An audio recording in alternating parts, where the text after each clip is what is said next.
संध्याकाळच्या वेळी चुकून दरवाजा खिडक्या बंद करायच्या राहून गेल्या की घरात डासांचा सुळसुळाट सुरू होतो। रात्री झोपण्याच्या वेळेस तर हे डास कानाजवळ गाणं गुणगुणल्यासारखे करतात आणि चावतात देखील, ज्यामुळे शांतपणे झोपता येत नाही।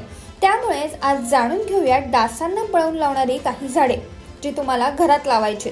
लव्हेंडर या झाडामुळे घरात डास येत नाही, त्यामुळे झोपेत डास व्यत्यय आणत असतील तर बेडरूम मध्ये हे झाड नक्की लावा।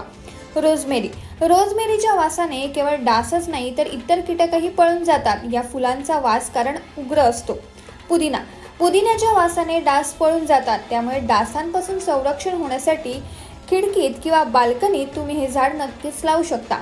लेमन ग्रास एक सुगंधी झाड आहे। या सुगंधामुळे डासांना दूर ठेवण्यासाठी मदत होते। निलगिरी घराची बाल्कनी मोठी असेल तर निलगिरीचं झाड लावता येईल। निलगिरीच्या पानांमध्ये एक विशिष्ट सुगंध असतो, ज्या वासामुळे डास दूर होतात।